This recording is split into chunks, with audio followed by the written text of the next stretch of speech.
അത് നമ്മുടെ ഫിസിക്കൽ ശാരീരികമായിട്ടുള്ള നമ്മുടെ ഇടപാടിലും നടപ്പിലും വ്യാപാരങ്ങളും ഒക്കെ ഉണ്ട്. അതിനേക്കാൾ കൂടുതൽ നമ്മുടെ ഉള്ളിൻ്റെ ഉള്ളിൽ ഒരു ഋതമാണ്. ഋതം എന്ന് പറഞ്ഞാൽ എന്താ ഋതം? ഒരു ഋതമുണ്ട്. ഓരോരുത്തരുടെയും ഋതം വേറെ വേറെയാണ്. അതാണ് ചിലര് കുറച്ച് ഓരോരുത്തർക്കും ഋതമാണ്.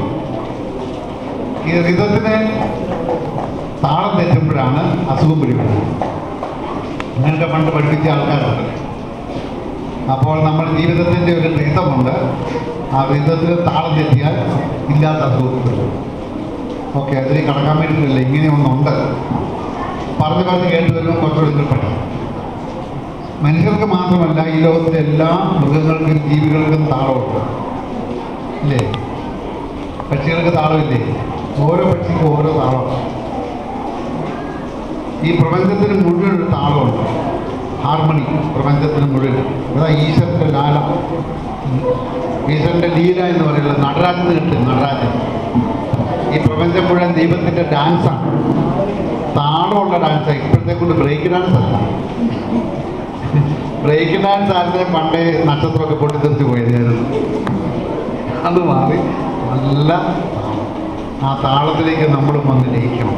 ഓക്കെ, എനിവേ നിങ്ങൾക്ക് സാറ് ഇന്നെടുക്കാവുന്ന ഈ താളത്തിൻ്റെ ചരിത്രമൊക്കെ ഉൾക്കൊള്ളുന്ന മിത്തോളജി നിങ്ങൾ കേട്ടോ? മിത്തോളജി എന്ന് പറഞ്ഞാൽ എന്താ? മിത്തോളജി വിശ്വാസം. മിത്തോളജി എന്ന് പറഞ്ഞാൽ ഐതിഹ്യങ്ങളെന്നൊക്കെ കേട്ടില്ലേ? നമ്മുടെ നാട്ടിൽ ഇന്ത്യയിൽ ഒരുപാട് ഐതിഹ്യങ്ങളുണ്ട്. ഐതിഹ്യങ്ങളും ഭാഷയും തമ്മിൽ ബന്ധമുണ്ട്. നമ്മൾ ഉപയോഗിക്കുന്ന ഭാഷയും ഐതിഹ്യങ്ങളും തമ്മിൽ ബന്ധമുണ്ട്. അതൊക്കെ ചുറ്റിപ്പറ്റിയിട്ട് നിങ്ങൾക്ക് ഒത്തിരി നല്ല കാര്യങ്ങൾ പറഞ്ഞു തരാൻ വേണ്ടിയിട്ടാണ് ബാബു സാർ സന്നിഹിതനായിരിക്കുന്നത്. ഉയർന്ന പരീക്ഷകൾക്ക് എഴുതുന്നവർക്ക് ഇതൊക്കെ അറിഞ്ഞിരിക്കേണ്ട ആവശ്യമാണ്. മലയാള ഭാഷയായാലും നമ്മുടെ ഇന്ത്യയിലെ ഐതിഹ്യങ്ങൾ മലയാള ഭാഷയായിട്ടൊക്കെ ബന്ധപ്പെട്ടിരിക്കുന്നു. പിന്നെ നമുക്ക് യൂറോപ്യൻ റോമൻ ഇതൊക്കെ പഠിക്കാനുണ്ട്. അപ്പം അതെല്ലാം അറിഞ്ഞിരുന്നാലേ നമുക്ക് ഇൻ്റർവ്യൂവിന് ചോദ്യങ്ങൾ വരുമ്പോൾ പറയാൻ പറ്റും. എല്ലാവരും അതുകൊണ്ട് നോട്ട്സ് എഴുതിയിട്ട് ഈ ക്ലാസ് കഴിയുമ്പോൾ എന്നെ നോട്ട്സ് കാണിക്കണം. നാളെ ഇൻ്റർവ്യൂ വരുമ്പോൾ ഇന്ന് എഴുതിയ നോട്ട്സ് മുഴുവൻ കാണിക്കണം കേട്ടോ. എന്നിട്ട് നിങ്ങൾ എങ്ങനെ വളർന്നു എന്തായാലും നിങ്ങൾ ശേഖരിച്ചു മനസ്സിലാക്കിയെന്ന് അറിയാൻ പറ്റുള്ളൂ.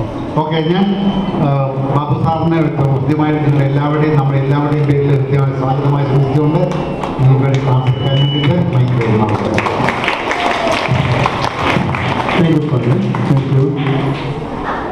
അപ്പോൾ നമുക്ക് ഒന്നുകൂടെ തുടങ്ങാല്ലേ? നേരത്തെ കണ്ട വീഡിയോ ഒന്നുകൂടെ കാണണോ? വേണം? വേണ്ട? വേണം? വേറെ വീഡിയോ കുറച്ചുകൂടെ കഴിഞ്ഞിട്ട് കാണിച്ചു. ഓക്കെ, വേറെ വീഡിയോ ഉണ്ട്, ഒക്കെ ഉണ്ട്. നേരത്തെ കണ്ട വീഡിയോ നിങ്ങൾ ശ്രദ്ധിച്ചോ? എന്തിനെ കുറിച്ചാണ് ആ വീഡിയോ? ഏത് ഗ്രൂപ്പ്? എവിടെ?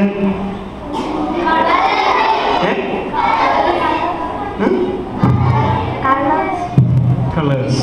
എവിടെ വെച്ചാണ് ഡാൻസ് നടന്നത്? Very good, very good. ആരൊക്കെ ആയിരുന്നു ഒരു പങ്കെടുത്തത്? ഡാൻസ് ചെയ്ത് വിനായകന്റെ പേരറിയോ? പേര് പറഞ്ഞിരുന്നു അയാള്. ആരൊക്കെ എന്തൊക്കെ ശ്രദ്ധിച്ചു? ഒരു വീഡിയോ ഒരു പ്രാവശ്യം കണ്ടാൽ, ഒരു പാരഗ്രാഫ് ഒരു പ്രാവശ്യം വായിച്ചാൽ എത്ര നമ്മളെ മനസ്സിലേക്ക് കിട്ടും, എത്ര അത് മറ്റുള്ളവർക്ക് പറഞ്ഞു കൊടുക്കാൻ പറ്റും എന്ന് നോക്കാനാണ് ഞാൻ ആ വീഡിയോ കാണിച്ചത്.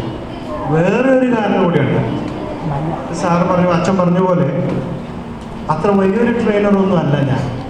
പക്ഷെ ഒരു കാലത്ത് ഞാനങ്ങനെ വിചാരിച്ചിരുന്നു, ഞാൻ നല്ല ട്രെയിനറാണ്, ഞാൻ ആരാണെന്നറിയോ എന്നൊക്കെ വിചാരിച്ചിരുന്നു. അപ്പോഴാണ് ഈ വീഡിയോ കണ്ടത്. ഈ വീഡിയോ കണ്ടപ്പോഴാണ് മനസ്സിലായത്, കൃഷ്ണൻ ഒറീസയിലെ, ഇന്ത്യയിലെ ദരിദ്രമായ സ്റ്റേറ്റുകളിൽ ഒന്നാണ് ഒറീസ. ആ ഒറീസയിലെ വളരെ പിന്നോക്കം നിൽക്കുന്ന ബെറാംപൂർ എന്നുള്ള അവിടുത്തെ ദരിദ്രനായ കൃഷ്ണൻ, കാല് ശരിക്കും നടക്കാൻ കഴിവില്ലാത്ത കൃഷ്ണൻ, ഹരിജൻ ആയിട്ടുള്ള ക്വസ്റ്റ്യൻ. അതിനാവുന്നത് മോശമല്ല, നല്ലത് തന്നെയാണ്. എങ്കിൽ പോലും അങ്ങനെയുള്ളൊരു ക്വസ്റ്റ്യൻ